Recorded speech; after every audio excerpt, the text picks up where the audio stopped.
This is Listen St. Louis with Carol Daniel. When I think about the critical issues facing Black and Brown residents in the St. Louis area, I often ask the questions: how did we get here? What's holding us back? And how do we progress? At 9 PBS, we want to deepen our understanding and change the narrative. Join me as I look for answers and discover solutions on today's podcast.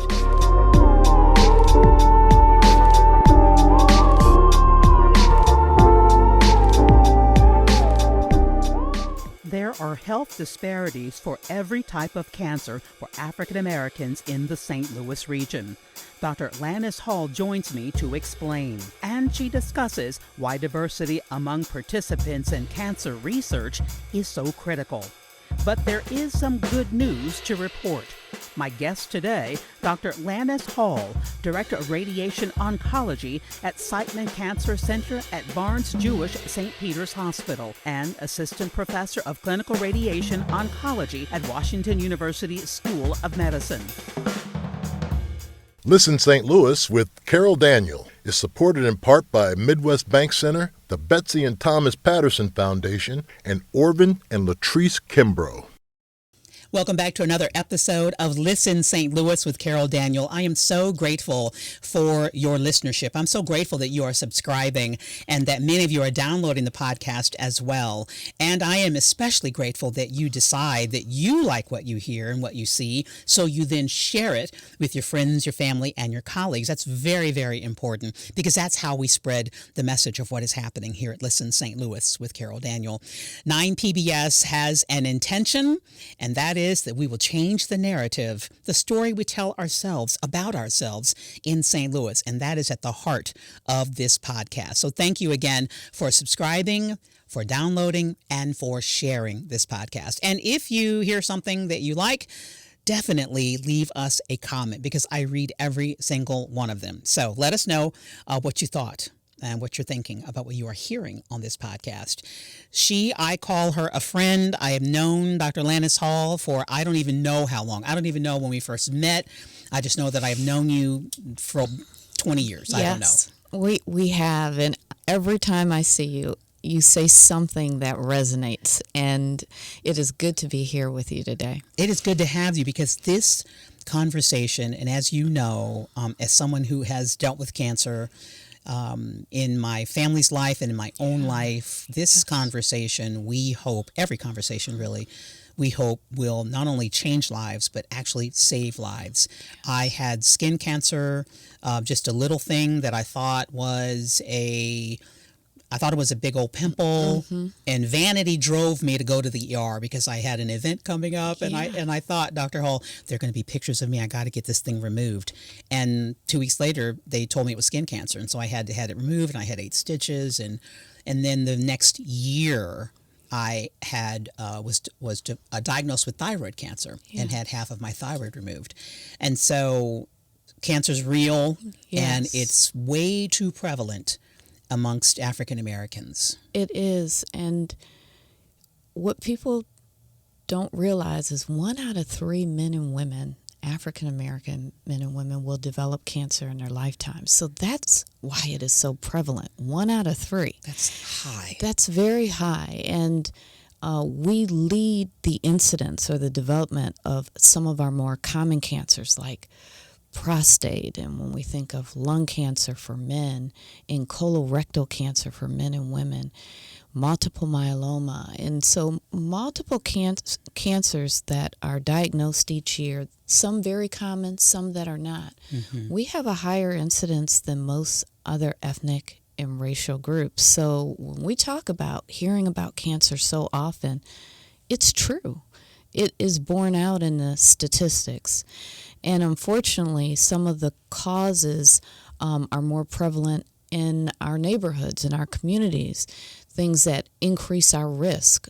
Like, have you ever gone to certain communities that we are part of, and we see all of these advertisements for alcohol use and tobacco? So we're targeted, and menthol cigarettes are more commonly used in the African American community, partly because the advertising specifically targets our community, and that has multiple carcinogens that we know lead to a higher risk of lung cancer and cancers in the what we call oral cavity and larynx, our voice box area.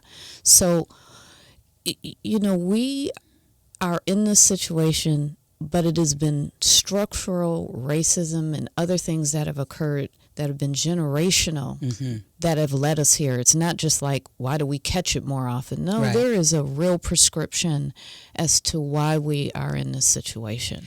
And not just personal choices, although there are personal choices. There are. So let's just go back again to our most common cancers, colorectal carcinoma, breast cancer. We know that, physical inactivity and what we eat, so not eating enough fruits and vegetables, eating more processed foods and fatty foods and fried foods. So yes, alcohol intake, tobacco use, those are risk factors for some of our major cancers, and those are personal lifestyle choices. But then what about situations where you know that there's been redlining in our communities, and you say, well, how does that affect our health? Right. Well, if you are unable to get a home loan or to get a loan to buy a house, then you might find yourself in certain communities that are food insecure, that don't have good public transportation, don't have adequate green space, may not allow you to walk easily, and all of those things we know impact a healthy lifestyle. So if your food choices are stores that don't sell fruits and vegetables but sell a lot of processed foods and fried foods, then we know you're starting early, if that's the case with your kids, of increasing their risk over time of developing not just cancers that are related to that, but diabetes and high blood pressure. So that's how, the lack of generational wealth because of living in neighborhoods where our homes don't appreciate the way they should, where we find ourselves, our mortgages underwater because our appraisals aren't coming in the way that they should. All of that impacts our lifestyle choices, so we call it social determinants of health. And so those are choices we don't make. That's just a situation we find ourselves in. I didn't choose for the grocery store to close. Right. I didn't choose for the bank to say generally no to loans in this. I did not choose. We did not choose that. That's right. Or your job options don't provide health insurance. Or the health insurance options are inadequate. So then that means that you can't get some of the prevention and early detection services that really make a difference in being diagnosed with stage 1 disease versus advanced stage 3 and 4 disease, which, again, the downside of that is not only that your prognosis is not as good as we would want it to be, but the treatment is usually more intensive. And soon as you start talking about a intensive treatment, one that might be 6 months of chemotherapy, then surgery, then a course of radiation, how many people are like, I have to go to work? Right. Wait a minute, I can't go to the medical oncologist every 3 weeks and sit there all day in a chair and miss my work. I can't even really get there. I can't really even get there. Right. And then you tell me I have to come back the next week and have my blood count checked, and then I have to come back again for this. And no, I can't do that. So I'm just not going. Wow. I'm just not going. And you talk about prevention and diagnosis. Are we still in the situation where I'm going to the doctor and, am I going to the doctor? First of all, how about, am I going to the doctor? Yeah, are we going to the doctor? So let's kind of go back a step and say that all of us should have been at 25 to 30 at our healthcare provider to talk about what our risk is for 25 years of age? 25 to 30. So this is it's not new, but it's emerging because as we know, cancers are being diagnosed earlier. Mm-hmm. In men and women. And for African American women in particular, if we just talk about breast, we develop breast cancer more than any other ethnic or racial group under the age of 40. And many cancers that are diagnosed in the late 20s and 30s are usually due to a family history of cancer. And so you may miss your opportunity thinking, oh, I start screening for breast cancer at the age of 40. Mm-hmm. No. If you're high risk, and that is based on family history, whether you've had previous breast biopsies, whether anyone in your family might have a change in a gene that increases the risk for cancer. If you have any of those risk factors, we start advocating screening between the ages of 25 and 30 for high-risk women. Women don't know that. I did not know that. And so it has not been for years and years that we've been advocating that. But that is now the case because we have double the mortality of African American women, double, 100% higher in women under the age of 40 who are diagnosed, many times because they're diagnosed so late, because they don't know this information. So because our mortality rate compared to white women, Asian women is so much higher, particularly for our younger Black women, we recognize we have got to get the message out that one, the age of onset and incidence is higher. Mm-hmm. Two, when you develop it at a younger age, the type of breast cancer that you can develop is more aggressive. One subtype is called triple negative breast cancer, which is more difficult to treat, really requires, getting chemotherapy in early. But if you do, the success rate is really there, but not if we wait, if it's delayed, if it's stage 3 or 4. And that's what we're seeing too much of in our younger women. So this is why it's so important to have this conversation. This conversation to say that between ages of 25 and 30, every woman should be in their doctor's office sharing their family history, saying on their mother and their father's side. Okay.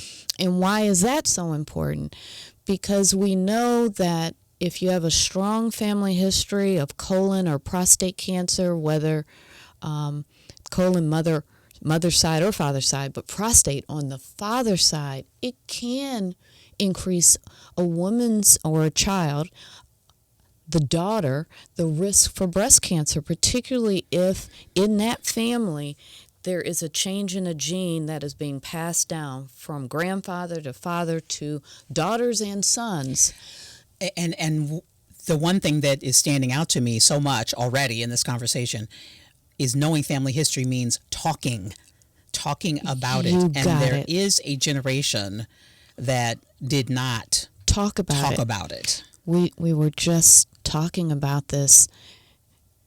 Our interaction with the healthcare system has not been favorable for many, and it is not a conversation or an experience that many Black people want to recall. We know that there has been a history, decades of injustice in the name of health care. Everybody talks about Tuskegee, but it's so much more than that. There is, Fannie Lou Hamer and the Mississippi appendectomy, where women would go in for abdominal pain and have a hysterectomy and not know it. Right. And this is known that happened across the South. There were men who were diagnosed and didn't understand that one of the treatments for prostate cancer a while back was removing the testicles because the testicles make testosterone. Well, just making an informed decision and educating men around that, and how many men want to come home from the hospital and tell the family that they have prostate cancer and they had their testicles removed. Right. And the treatment for it for advanced disease was just that. And that went on for years until we found other more humane ways to treat advanced prostate cancer, which, on an aside, is much more prevalent in African American men. So all of these experiences of, doctors not touching you, doctors not explaining what's going on. Doctors not touching you. Yeah, you go for an examination. Part of going to the doctor is being examined. Let's be clear. Yes. It's a history. How are you doing? It's an interview. And not getting interviewed and not getting touched. So if your doctor is not examining you, listening to your lungs, but you're coming in with lung issues or abdominal issues, you're probably not thinking your doctor is somebody that is attached at the hip and part of your team. He doesn't care about you. Yeah. Or she doesn't care about you. So that's just what we know through surveys. This isn't kind of just what This I'm is thinking. incidental. Yeah, This is just for real. This is just generational mistrust and things that we have to overcome, which is why even some more recent surveys, just last week, a very prominent survey in most of our major newspapers talked about how most African Americans expect that they won't be treated well when they go to their physician or their healthcare provider. What right? What kind of life? What kind of life do we have that I can't trust going to my doctor? And I will say that when we moved here to St. Louis 30 years ago, that we were intentional. I wanted a black dentist. I wanted a black OBGYN. I wanted You're bringing it up. black family general practitioner because I thought that would increase my chances of being seen and heard. And getting the right care. Because unfortunately, it's really hard to believe that regardless of insurance status, certain more advanced technologies are just not offered for heart disease and for cancer care, that there's a significant, disproportionate number of African American men who are absolutely inadequately treated for prostate cancer, a very curable disease in most cases. Why is that? Is that about bias? Is that about? Well, we know it's about something. That implicit bias is real. Structural racism in healthcare is real. At one point, because of Tuskegee, we were all like, I don't want to participate on any survey, any study, any research. Clinical trials. And now because of the multiple layers of safeguards that are in clinical studies, the fact that you have not just the doctor you're meeting with, but another doctor, usually with the NIH, you have a research nurse, you've got a coordinator, and then someone else overlooking it in what's called the IRB. All of these people now assure that the type of care you're getting is at least the standard of care and possibly a new promising investigational treatment. We call these phase 3 clinical trials. And so across the board, it's now showing that in several disease sites, multiple myeloma, prostate cancer, if people are just treated on a clinical trial, meaning treated the way they're supposed to be, either if they're assigned to the standard of care, meaning they're actually getting the treatment, or getting the investigational treatment, they're living longer, and sometimes longer than any other ethnic and racial group, because they're actually getting the care they should get in the community. So I'm telling people, you want to make sure that you're actually getting the latest and the correct amount of treatment and the right dose of treatment, participate on a clinical trial. Because across the board, clinical trials now show that if you just get the care that you should, you actually do well. Which shows you just how we talk about racism in wages. We talk about racism in neighborhoods, and what happens in the banking system happens in healthcare. And you are the passion I always feel from you when you talk about cancer treatment, prevention. in the midst of that, there is structural racism, or has, and the history is there, and it affects generationally, has affected us. And so now we're trying to convince Black people to get involved in clinical trials. To be an advocate of their own health care. Yeah. Right? Because the other reason to get involved with clinical trials is, we're a pretty diverse society, right? We're now 14% of the U.S. population. You have Latinos that are 18%. So we've got over a third when you count other ethnic and minority groups. We're getting close to 40% of the population, which is diverse. And if the only people participating in clinical trials are white women and men, or the majority, then we are not even sure that what we're considering standard of care is effective for everyone. Right. So we have to have diversity in clinical trials to make sure, one, that everyone is benefiting, because what we found out before is when it was almost exclusively white men in trials, we would then release this new medication or treatment to the community and find, well, women have more adverse side effects with it. So it really is real that we need a diverse we need a diverse population. So you want to participate to make certain that for your future generations, your children, and for people in your age group, that we can say, hey, this works for us. So that's one reason. But the other reason, if you just want to be selfish, is you live longer. You get exposure to the latest, the latest and the greatest, and you've got 2 and 3 doctors overlooking your own doctor to make sure, okay, did you give the right dose? And so these trials every few months have to be reviewed to make sure everybody in it is properly treated. And we don't necessarily have that out in the community, right? So that's why I think we're seeing over and over again, clinical trial, the survival was higher. Clinical trial, the survival was higher. Now, there is another issue, and that is some of these clinical trials are narrowly written, meaning if you have real high blood pressure or other comorbidities, they'll say, you're not eligible because you've got these other things. Well, we have more of that.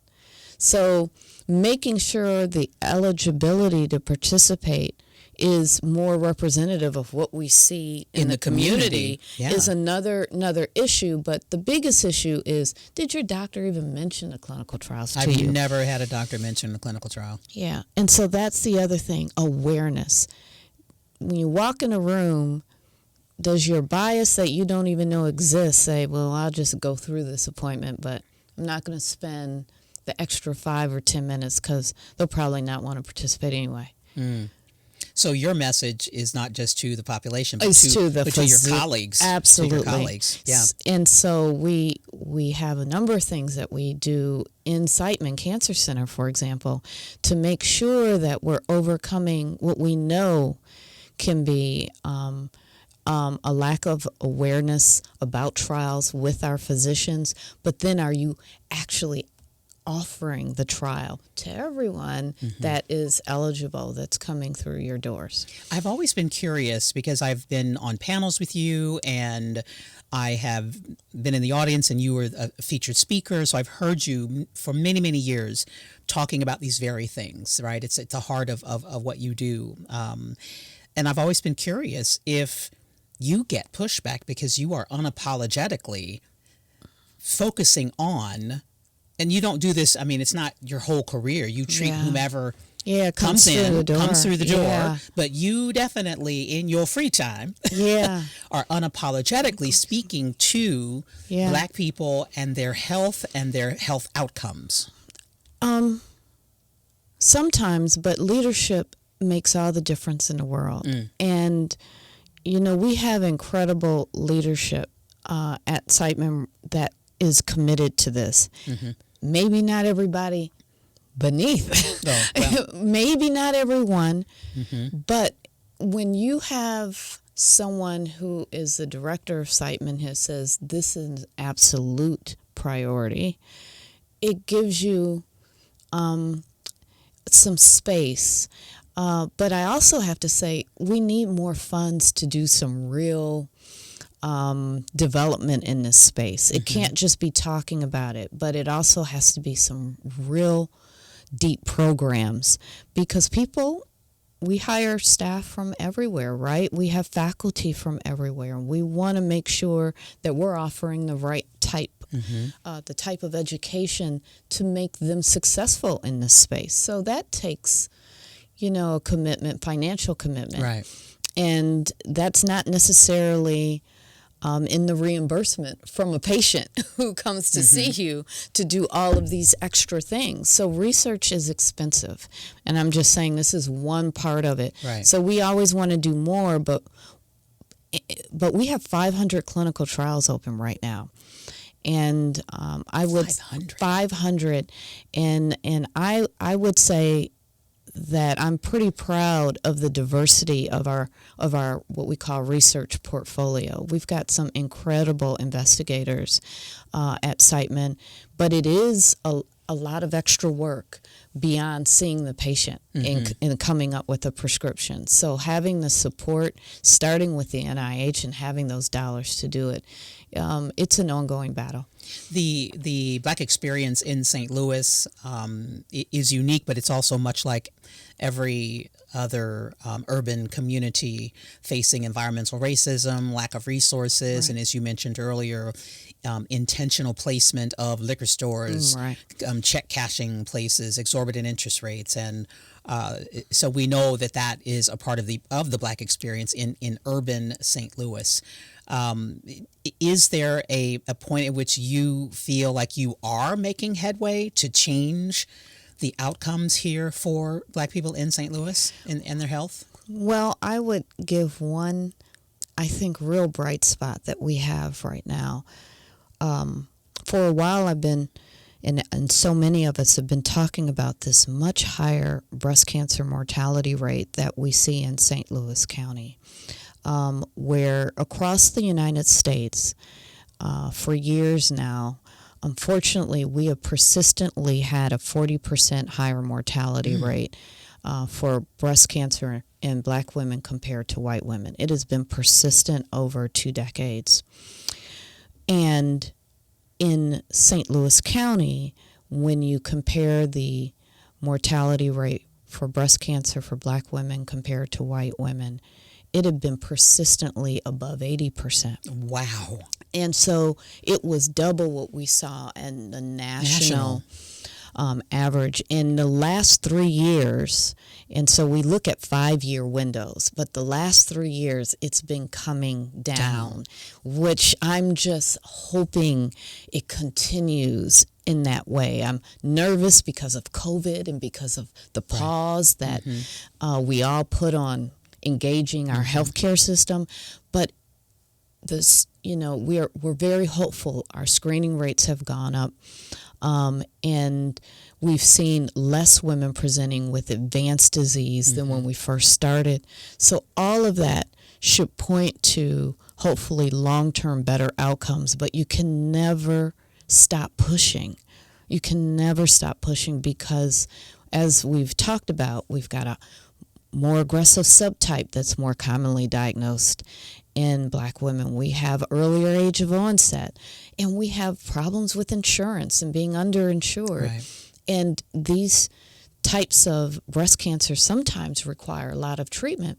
On the other hand, I want to push for get screened every year, because a lot of us will say, well, I did that 2 or 3 years ago. Do I really have to go every year? Yes. Actually, yes. Yes. Yes, and the mammogram doesn't take long. But if it's found in its stage 1, the advances are so amazing where you can have surgery as an outpatient, go home. We now give radiation in 1 week.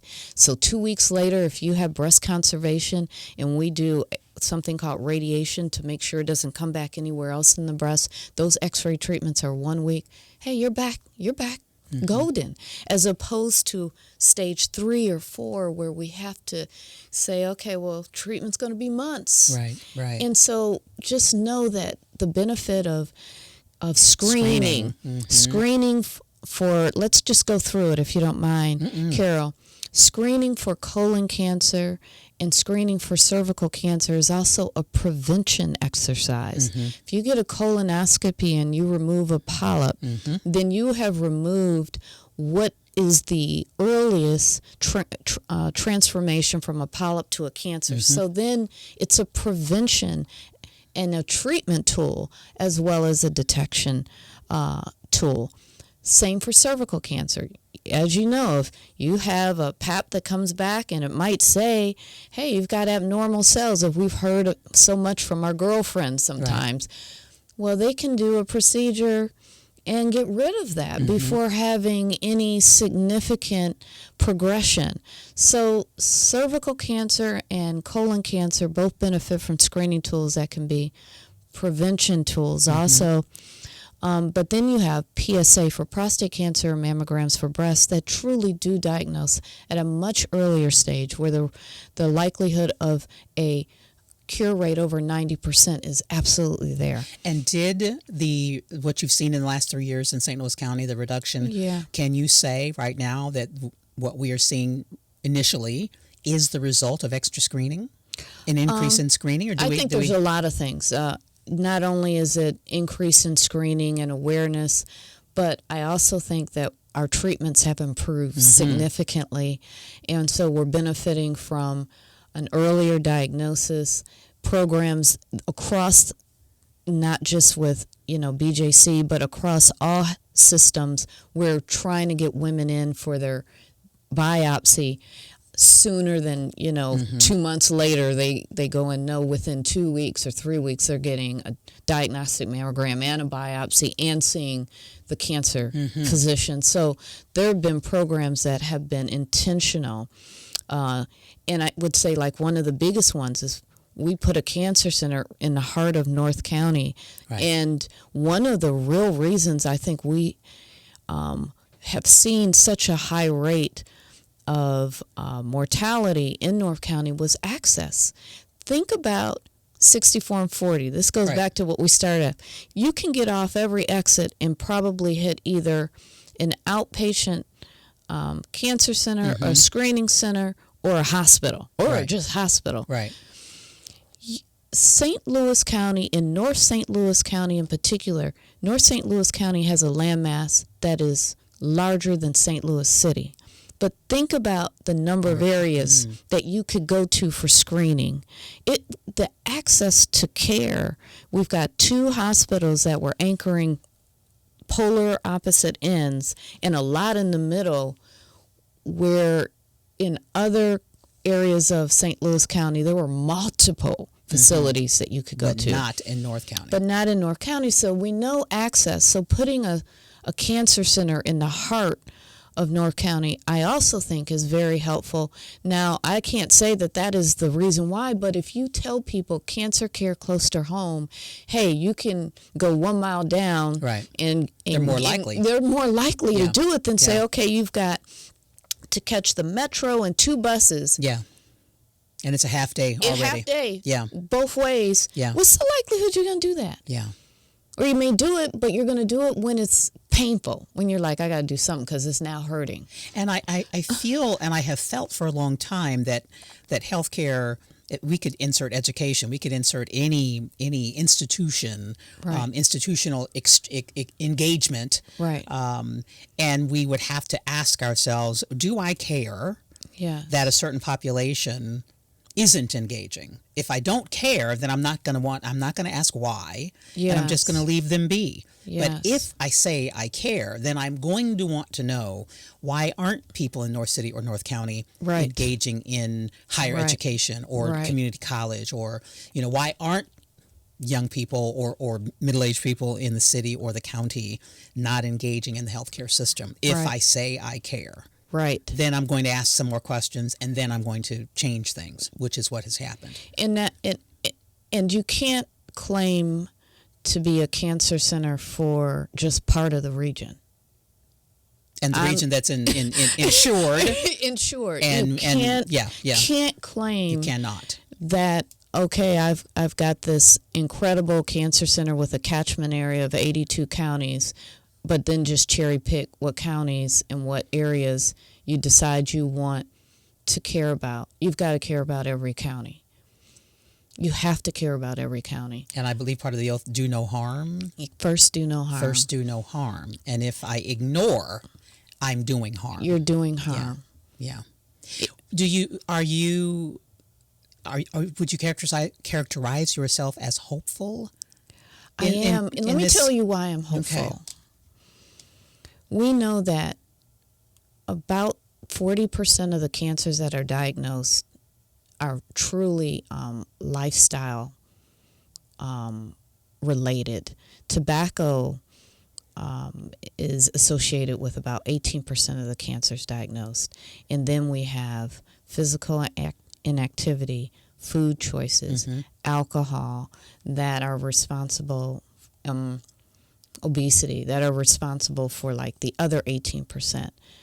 Those are things we could change. And we have seen the reduction in lung cancer mortality because people stop smoking. Right. So we have seen where changing your lifestyle does impact cancer development. And then let's think about our vaccines. We've got an HPV vaccine that is absolutely excellent in reducing the risk of cervical cancer and cancers in men of the genitalia, and also oral pharyngeal cancers. We just have to get the word out to get more of our young folks getting vaccinated, because if we wait too late, then the vaccine doesn't work. Right. And so we know that we have vaccines that we need to make sure are being adopted in our communities, and lifestyle choices. But then our screening tools are amazing now. Even for lung cancer now, we have low-dose CTs that are catching lung cancers at very early stages where the survival rate is much higher. So just the advances. The key here is, and this is really interesting, you advance, you have this incredible technology, incredible treatments, but if we can't work on the other end, and this is where I'm hopeful, to get people insured so they can take advantage of these advances, then what we will see is a wider disparity, because you're then going to have haves and have-nots, right, that are even greater, because you can say, oh, if you just do this, you're golden. But if you don't have access to this, then you're not. So our goal is, how do we make sure the people who don't have access get access, because our technology, our advances, our treatments are so much better than they used to be? Is access the greater problem, or is trust the greater problem? Well, I'm going to say access. And the only reason I would say that is, with the Affordable Care Act, it's been clear that in the states that were early adopters of Obamacare, cancer mortality rates went down. And it's because there was the ability to go to the hospital and get prevention screenings. Those were free. There was no copay. So having insurance is huge. But mistrust is an issue. But mistrust for one healthcare provider, hopefully we can go to someone that you do trust. Right. Whereas if you can't get in the door at all, Gotcha. That's a bigger issue. That's a bigger issue. Yeah, I tell people, you don't like your doctor, find another. Your insurance works everywhere. Well, and Dr. Hall, I will say that I've had so many conversations with people recently, and this is maybe the result of the pandemic, because so many nurses are leaving the field. Maybe that's what is going on. That one of my friends told me recently, she's in Chicago, she tried to get an appointment. Another friend who was here in St. Louis tried to get an appointment, and they were 6 months out. Yeah. And so you say, if you don't like your doctor, find another one. But it's hard. That it is hard. And especially, do I want a doctor that looks like Dr. Hall? Yes, of course I do. Now, you're a cancer doctor. I don't want you. Nobody wants to. I don't want you. No. But for my general practitioner, I want someone who looks like Dr. Hall. Right. But it's hard. It's hard. There's no doubt about it. You bring up probably our biggest bottleneck, and we just don't have enough people of color who are in the healthcare field. It's hard. As you know, you train until you're 30. So a third of your life is gone, and it's expensive. Right. So thankfully, we have more nurse practitioners and physician assistants who do a fantastic job that can also serve as part of the healthcare team and have, sometimes their own practices over with, the oversight of a physician. But that is an ongoing problem. It's just having enough people of color in the field. And can you stop and say for because it's certainly not just Black people listening to this podcast watching, but why we have to remind ourselves why that is important. Yeah, to have a physician who looks like you. Well, it's interesting. For a while, I said, "Is that important? Mm-hmm. Okay. Do we have to have it?" But what we find, because of all this bias we're finding in terms of having a conversation, getting the latest and greatest, getting the right medications, the right treatment, being touched, getting examined, because we know it's out there, that it does matter. Mm-hmm. Because if we're more willing to go see our doctor, then we're going to be more willing to tell our doctor what's wrong. Yeah. We're going to be more willing to say, that medication didn't work for me. I want to try something different. Mm-hmm. Or I will try that medication if there is a relationship with your healthcare provider.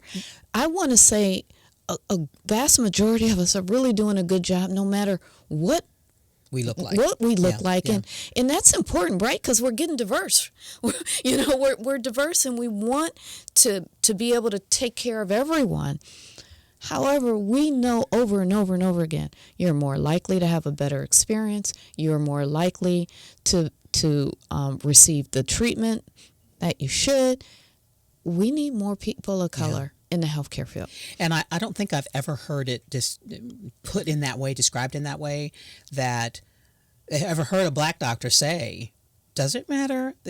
And to the notion that because we know bias exists, and those of you who don't think it does, I hate to break it to you. Just look at the Institute of Medicine report. I mean over and over and over again. Kaiser Permanente. We've all done huge studies on this. This is not conjecture. No, it is not. And it's not hurt feelings. It's none of that. This is real. Bias is real in the medical field, in the medical system. But to the thought that because bias exists, we do know we need more physicians of color. Just because I may want somebody. So this is about health outcomes. This is about improved health. It is. And 3% of our physicians right now are African American, and we represent 14% of the population. So there are most of the African Americans who are going to doctors are seeing doctors who are not the same color as them. And many of them are getting great care. But we know that there is a continued issue with many not getting the care that they should receive. And many not engaging. At all for a variety of reasons, and one of those is bias. That's right. Yeah. Just not feeling comfortable, expecting to have a bad experience. Right. I don't really want to go anywhere where I'm expecting to have a bad experience. For real. I'm not going to go. I'm not going to go. And overall, I go back to if we say we care, right? And do we not want a healthy America? Right. We want a healthy population. We want an informed electorate. We say that all the time. And we want a healthy. We want people to be healthy. Right. Period. So what must we do? So a few things is, it is true. We have to address this and look at it as a serious issue. Valid issue. It's a valid, serious issue. And as you know, one way we've tried to look at it is to have diversity, equity, and inclusion folks in our field. And we have great ones, but they're also being attacked, as you know. Right. The whole idea is being attacked. The whole.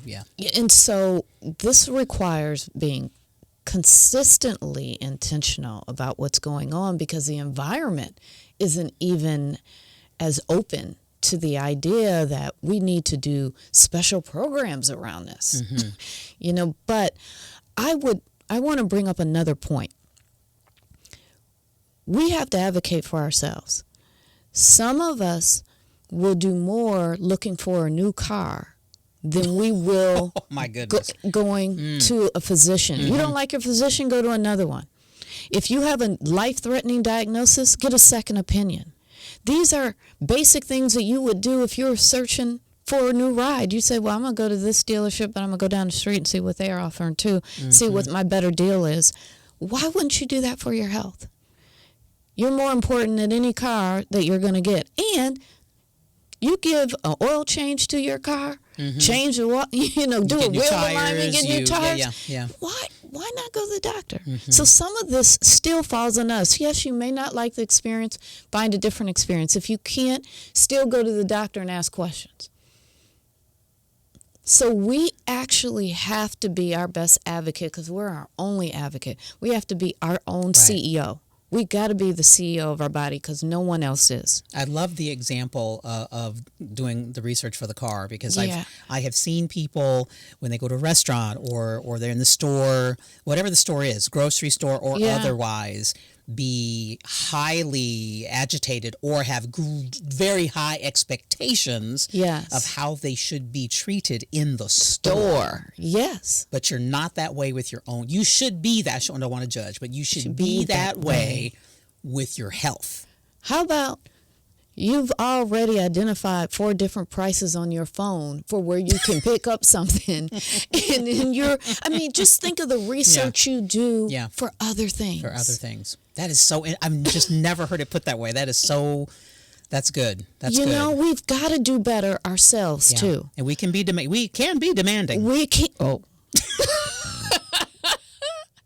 Yes, we can. And we are in some regards. Yes, we can. But advocate for your own health. When we're out to eat, we're demanding, right? Right. I mean, we want good service. We want to be treated well. Can we do it for ourselves? Absolutely. Doctor, I told you my stomach hurt. Can you examine me? Yeah. That's a great. And here's a few tips.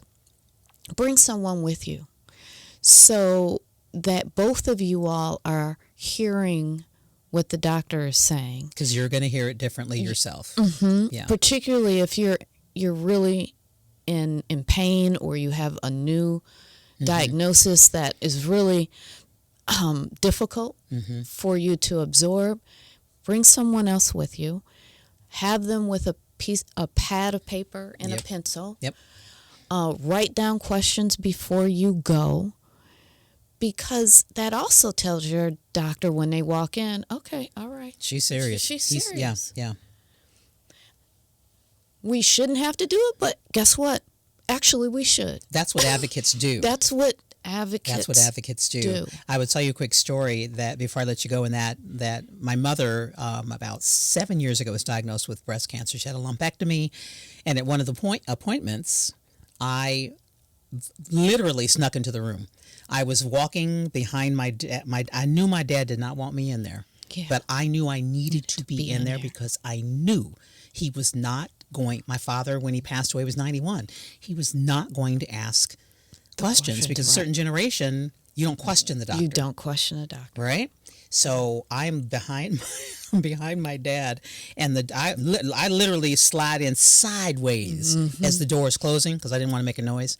And I saw him look over his shoulder and see that I was there. And if looks could kill, he was so mad at me that I came into that room. Right. And I was going to take whatever. Right. You were going to take the abuse. I was going to take the abuse that I was going to take it because I had to be in that room. And I opened up my notebook. Yes. And I had I had questions, and the doctor was shocked. Yes. He was shocked. Yes. I asked him, I probably had 10 questions because I knew what kind of cancer it was. Right. I did not know. I wanted to know what kind of cancer it was. And he was like, well, like nobody had asked him that. Yes. So I say that story because when you say bring somebody with you, somebody may not even want you, but you can be that person. Right. Like you're not the person going to the appointment, but you say to your friend, your husband, your cousin, I'm coming with you whether you like it or not. important to It's say. important. It's important. It's like the most important thing you can do. If you have a friend, you call someone a friend. This is incredibly important. This is to the show time up. to show up. It is. This is the time to show up. And my dad did not. I did not get a whooping. I bet he was very appreciative at the end of the day. He listen- learned more about what was going on with him from your questions. Hey, no disrespect. If he appreciated it or not, He did. my just gonna mother say he needed did. me. My mother needed, and my father did. They both needed me to be there. And my Yes. siblings are all like, "Did you go? Did you go?" Yeah. Can you tell us what's going on? Exactly. That is great advice. You have another tip before we go? So take somebody with you. Write down your questions. Take someone with you. But the other thing is, this is a monthly situation. This is a daily situation. Okay. Let's Our talk health. about health. Our health. Our health is not just when I feel bad, then I go. Your health is, what am I going to eat this morning? Am I going to move my muscles that are muscles because they need to be moved, they need to be flexed, they need to be strengthened? Right. Am I going to get my 30 minutes of activity? My watch just told me to get up, by the way. Yeah, 30 minutes, okay. So I'll say this quick. Are you being physically active? We can reduce our risk of cancer with 150 minutes of exercise a week. So that's 30 minutes, 5 days a week. What's our goal? 5 to 7 fruits and vegetables a day. The easiest way to do it, have a salad, do a smoothie, but get it in. Okay. And we now are really understanding that the non-starchy vegetables, those are the ones you really want to engage in. So that means your berries, the strawberries, blueberries, blackberries. All of those are great. And green leafy, bright yellow, peppers, carrots, orange, zucchini. Yeah. You just try it. But it's important to find a way that you like it prepared, because it is something that needs to be a part of your diet. You can get it frozen because it's cheaper and it lasts longer and it still has all of the nutrients in it. And then finally, we underestimate the amount of alcohol we truly usually drink. And alcohol is a carcinogen. And if we can limit to even less than one drink a day, we used to say 1 drink a day, we know that even increases the risk of breast cancer. So just limiting the amount of alcohol. And we know alcohol affects women differently than men. It does. Yes. So, ladies. So it has so much to do with our reproductive health, too. It's just not something that we need to engage in commonly. And we frequently underestimate the amount of alcohol that we take in. As much as I like, I don't know, all these artists now, that seems to be the thing. It is a thing to have their own label. Their own label, their own tequila, their own rum, their own Corvas vodka, or whatever. It's not healthy. Right. In excess. And then certainly tobacco, and that includes vaping, cigars, cigarillos, all of them are bad. I'm so glad you said cigars, because that seems to be... Oh, that's the thing. That's the thing now? Cigar bars are the thing, and they're carcinogens too. So, okay, you look cool. You look cool, but you are smoking cancer. That's correct. You're inviting cancer. That's right. Okay. All right. So just to say, those, again, trying to maintain our weight as best that we can, because it's an ongoing struggle. Every time we go out, every fast food restaurant is fighting against us to do the right thing. Right.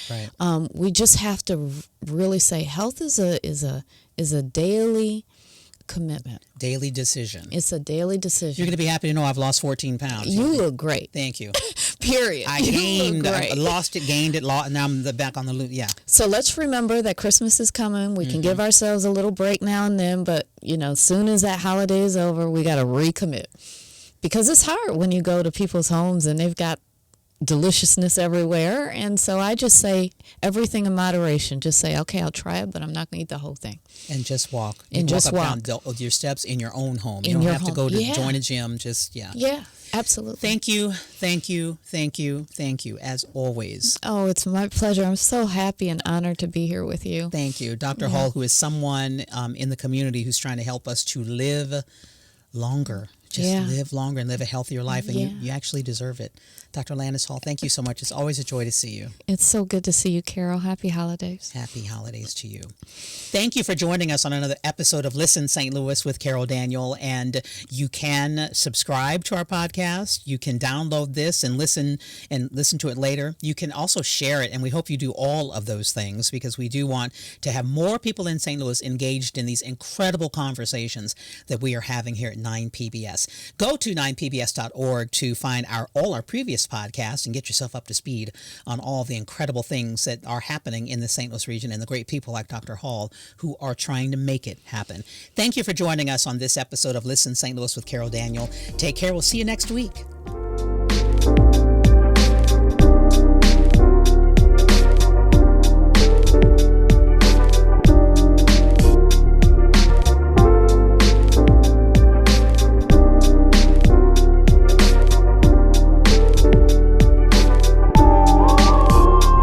Listen St. Louis with Carol Daniel is supported in part by Midwest Bank Center, the Betsy and Thomas Patterson Foundation, and Orvin and Latrice Kimbrough.